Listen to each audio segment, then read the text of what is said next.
Welcome to Hey Chaplain. My name is Jared Altick, and I'm a chaplain with the police department. This is a special mailbag episode with Kaleb Sackett. I selected a sampling of the emails that I've received and the messages that have been texted to the show, and Kaleb and I are going to talk about them. Here's my good friend, Kaleb Sackett. Hello, Kaleb. How are you today? I'm great, Jared. How are you? I'm doing pretty well. Why don't you give me an update on what you've been doing lately? What's going on in your life? Well, it's the start of Advent season, which is important to both of us because we both work as ministers. So this is a very important time of year. And what is Advent? Oh, well, that's a great question. So it leads up into the Christmas season, but Advent just means something is coming. You're waiting on something. An arrival is really what the word means. And so we as Christians are anticipating the arrival of Jesus. We remember both the people of Israel waiting for his birth 2,000 years ago, but then we also anticipate his return. Yeah. And so there's 4 Sundays that lead up to Christmas called Advent, and there's fun little rituals that go along with that. Light some candles, read some different scriptures. It's really a pretty wonderful introspective season. Yeah. Some churches have special services. Some families have special traditions as they get ready for and anticipate Christmas coming. It's just kind of the religious side of getting ready for Christmas. Right. Lots of people have probably heard of Advent calendars, but it's just kind of a random word for some folks. It's just like, oh, here's the 24 days leading up to Christmas, and I get a chocolate each day or whatever. Yeah. We just had our first snow here in the Kansas City area yesterday, so that was fun. Going out and shoveling. Strange definition of the word fun. Yeah, that meant shoveling the driveway and shoveling sidewalks. And yeah, so it's cold. Winter seems like it's officially here. But for our family personally, we have some exciting things happening. In just a few months, we're going to have our second child. Congratulations. Thank you. We're very excited, and so is our oldest. He's really ready to be a big brother. That's awesome. And you're announcing on the show, breaking news, whether you're having a boy or a girl, right? Well, actually, I don't know the answer to that question because we're waiting to find out this time. Congratulations. That's a very special time. We have mail. We've received some correspondence, and I have it printed out in front of you there. And so what do we have first? Well, the first piece of mail comes from Bonnie from Oklahoma, and she writes, "Hello, I'm a longtime listener of the Hey Chaplain podcast and a fellow podcaster, so I thought I'd drop you a line to tell you how much I enjoy and appreciate your show, both its content and quality." High words of praise. She says, "I have meant to write to you for a long time now. The recent episode about line of duty deaths prompted me to hit send finally. As a parish music director and keyboardist, I have the honor of playing a fair number of funerals every year.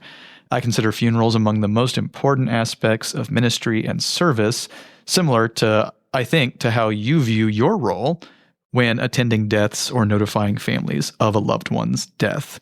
And she says, "Know of my prayers for you and yours and my gratitude for the work you do. All the best wishes." Yeah, I got that by email, and I wrote her back and said, thank you so much for writing. But if you don't mind me asking, how did you find Hey Chaplain for the first time? Because she's not a cop, and she's not even a first responder. And so I'm like, well, how did you find this show? And I said, do you remember how you found it? Do you recall? And she wrote back. Yeah, and it's pretty random, actually. It's so funny, though, because it connects with one of your most popular episodes ever, which is all the way back early. Yeah, like episode 15. In the catalog, yeah. And she says that she actually does happen to recall she had searched her podcast app for U.S. Marshal and found your episode with Marshall Miller. And she says, "My sister works in public service and thus was in frequent contact with marshals as part of the job she had at the time, for which she was grateful. And hearing about that sparked my interest in learning more about them. But then she found your podcast, and she said that your podcast's mission, she feels, is one that she greatly appreciates. And she's actually stuck with your show ever since and just committed to being a listener. Yeah. It's funny how many random people, when the show is obviously for police officers and then maybe kind of secondarily for chaplains in law enforcement chaplaincy. And then I've got firefighters everywhere listening to the show. I've got random people with no connection to first responders who are listening to the show and getting a lot out of it, which I guess shouldn't surprise me entirely because police work is interesting. I was just about to say, people, hopefully, most are naturally curious. Yeah. And your show covers lots of different topics surrounding really important matters about life and death and faith and things that connect with all humans at some level. Yeah. Yeah. And so she emailed me and I was able to correspond and go back and forth with her. But in my show notes, there's actually two different ways to contact the show. There's an email address you can email, and I try to respond to every one of those and have some level of interactivity. But then there's a link that says you can text the show, and that is not interactive. Now, that is immediate, and I get an alert on my phone. If you send, it's called a fan mail function. And so you send a text to basically my web host, and they send me an alert that has your message. But I can't see your name or your phone number. I only see your area code. Right. And so if you want me to know who you are, you have to include the information. And the next person did that. They wrote me a note through the fan mail function. And then after texting the show, they included in that message their name and where they're from and how to contact them. Well, that's perfect. Yeah. So this second piece of mail is from Chaplain Randy from California, who actually is a repeat question asker. Yes. The last time we did this, we had a question from him. And so, which is perfect. He's back. Yeah, we love it. He said, I just listened to episode number 121 featuring guest Greg Lanzin, and I connected with that. I now have something to share with our wellness committee on how spiritual wellness builds resilience in a way I think they'll understand and connect with. It has helped me articulate what I already know to be true. At the first part of the show, Greg mentioned he had 5 or so points to make about resilience, but that he'd give us the top 2. I'd love to see you have him back to share more. Thank you, Jared, for the excellence that you strive to bring to the podcast. The Lord is blessing your diligence. Well, thank you, Randy, for listening and for being such an encourager. I've sat through Greg's classes, and he does run through a whole list of reasons why spiritual wellness is an important part of being a resilient person. He has more information. I'd love to have him back. The reason I had him last time is because he was actually in Kansas City and could come by my office. So if I record with him in the future, I'm probably going to have to do that remotely because he lives 2 or 3 states away. But I would love to have him back. And he actually has family that are in this wellness circle. His daughter and his granddaughter do speaking on wellness topics. And so there may be other Lansons that will be on the show in the future as well. Cool. So pretty awesome. He has a lot to say about resilience. It's hard to keep carrying a burden. And so you better be investing in being healthy and able to carry burdens and how to unload your burdens and manage the stress. Whatever strategies you use, you have to implement some strategies. You have to have some sort of plan for how to be healthy because you're going to get exposed to a lot of stress. I actually try to keep track of this in my own life as a police chaplain. And I noticed something happening this year that I think was a sign of burnout, not with the podcast, not with ministry in general, but just specifically with chaplaincy. There was some resistance that honestly went on for a few months before it really dawned on me that it was happening. And what was going on was that I am a chaplain who keeps copious notes. I log everything I do. And that might be paranoia, but I want, if some city council member or county commissioner comes along and says, hey, why do these chaplains exist? Do we even need them? I can immediately turn around and drop a pile of logs and paperwork in front of them and say, this is what we've done for free as volunteers, here's all of this information. Here's the countless hours of professional service that we've donated to this city and to this county. And so I log everything. Every roll call I go to, every ride-along I do, every counseling, everything. There is some at least limited amount of I've logged it, I've written it down, I've recorded it in some fashion. Now, then what I used to do is every month I would compile those logs and make a report that I would send out into the ether, and different supervisors at the police department or other chaplains would receive this log from me. They never asked for it. They never wanted it. But I would just diligently send that each time. And it's interesting, something happened that I stopped doing that report. I still log everything, but I stopped generating the report. And it happened about the same time as the 2 murders this summer. Right there in that August-September timeframe, I didn't do a monthly report for the first time in several years. And then I didn't do it the next month. And then I didn't do it the next month. And that's actually a sign possibly of burnout? Yeah. And looking at like, wow, how have I gone 3 or 4 months without filling out that report that I enjoy doing? I'm a spreadsheet guy. I love filling out reports. I'm happy to do it. It's very satisfying. But I didn't have the energy for it. Mm-hmm. And so here's a routine thing I normally did not mind doing, did it without being asked, but now I don't have energy for it. That's a symptom. And so I've looked at that, and actually I think my solution for that is I'm going to take something else that I do very routinely, and I'm going to stop it because it's not important. And so I'm going to take out something from my life and unload that and let go of it, even though it's been a daily habit. I've always done it. I'm gonna let that go, so that maybe I have a little more room to do the things that I think actually do matter. Sure, I think that they do matter, and so I'm going to relieve some of the burden and see if that doesn't help the ship float a little better. Absolutely. Well, hopefully that's a piece of wisdom that anyone, including law enforcement officers, can get on board with and maybe implement even right now if they're feeling just a little bit heavy or burdened. Yeah. We do have one final piece of listener mail that we wanted to take a look at today. This comes to us from Sarah, a former police librarian. And she says, "Thank you for your excellent work. I regularly share links to episodes of the Hey Chaplain podcast with Chicago area police officers through a police-related news update that I've been asked to put together.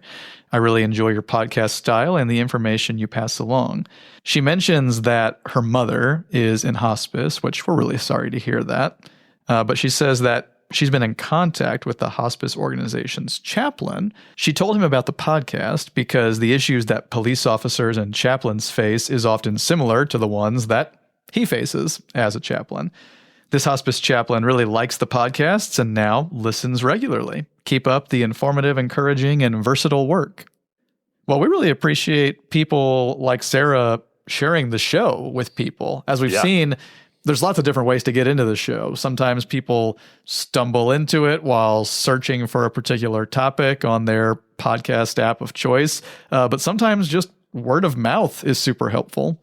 Yeah, well, and I love she's telling cops, because I ask that every show, share this with a cop or someone who loves a cop. And so she's telling police officers, and I know there's traction because Chicago specifically and several cities in Illinois have skyrocketed up the charts, like hundreds and maybe in some cases thousands of listens are happening in that area at a faster rate than other parts of the country. And so I feel like she might be like Sarah might single-handedly be really having an impact on my download stats. The champion of the podcast for Chicago. Yes. And so I'm sure there's people she's asked that they just I don't listen to podcasts, or I'm just not interested, or whatever. But for her to reach out to people who are outside of law enforcement, like this hospice chaplain, who, yes, there's a connection there. Somebody who works with the dying has a lot of overlap with the work that police officers do and the work that police chaplains do. And so absolutely, it makes sense that would connect And I appreciate her, thinking outside the box, saying, well, here's someone who tangentially might have some interest here. And it turns out this particular individual, became a regular listener. And so I deeply appreciate that. That is how a show grows. You can go leave ratings and reviews. That sort of helps, but Apple has specifically said that they do not use that data to promote podcasts. You can follow a show. You can kind of like subscribe to it. You hit the little plus sign, and that way when a new episode launches, your app will automatically pop that up. That helps a little bit, but word of mouth is the real way that it works. Search results, it happens, but it's not the primary way. Most people pick up a new podcast because someone recommended it to them. And so for you to go tell them like, hey, listen to this show, this might be encouraging, this might be something positive for you instead of the usual stuff that you get, that's truly helpful. And I appreciate Sarah for doing that. Yeah, absolutely. Well, these are all fantastic listener questions. We hope people will keep them coming for the podcast. But what can we look forward to as we wrap up the year 2025 and enter into a new year? I've got several topics that are coming up. Some of them are already recorded. And at the time that we're recording this, I knew that I would have a vacation coming up next month. And so I was working ahead, and I've got multiple interviews that are already in the can, ready to go. And that includes interviewing a police officer from Oklahoma about leadership topics and about cowardly leadership, what cowardly leadership looks like. I mean, sometimes it's helpful to look at the positive. Sometimes you want to look at the negative. And so I've got probably a two-parter coming up with him. I've got another officer who overcame addiction and was, he was a cop that was going out there and busting people for drugs and drug possession and drug dealing. And then he became an addict and overcame that. And he's got an incredible story. I've got a story coming up next week with a chaplain who was sued multiple times. He was named in lawsuits trying to stop his agency from having chaplain programs. And he was named like, we're going to sue you, and we're going to sue your city, and we're going to sue your state, and that kind of thing. That's an incredible story. Of course, none of those threats ever really do anything, but it's scary to get a lawyer letter that says you're violating the Constitution and we're going to take everything you own. I have another officer who was nearly murdered and was shot in the face. I've got some connections to some officers who worked through a midair collision in Washington, D.C. a year ago. And we've got some interviews that we're putting together with those guys, but just several things coming up where people have gone through really difficult experiences or have really powerful advice to give. And I just have been blessed with an abundance. I have more people than I can use, and I have people offer all the time. They're like, hey, I'll come talk about this. I'll come talk about that. And I'm like, you know what? If I've just covered that subject recently, I'm probably not going to turn to you right now, but can you wait 6 months, or can you wait 1 year? But I have an abundance of really good guests who want to share their wisdom. They went through something hard. They want other cops to learn from what they've gone through. And so I've got lots of good stuff coming up. It sounds like there's a lot to look forward to on the show and in the new year. In the meantime, Merry Christmas, Jared, to you and all your listeners. And thanks for having me on another quarterly update. Kaleb, glad to have you. Merry Christmas to you as well. And please, everybody, write in. I would love to hear from you.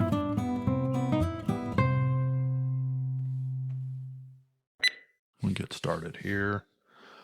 1, 2, 3, 4. Good sound. Waveforms or whatever. Yeah, the waveforms. All right. I'm getting to where they're good. I can not only see the word but I can see different people's are different. Oh. And I recognize. You can just catch the waveform. That's one of the egg-shaped whatever. Yeah. That's funny. And we're happy for you. So, let me say it again. Try not to sound completely insincere. Yeah. Like, we don't care. We're happy for you. Moving on now. Yeah.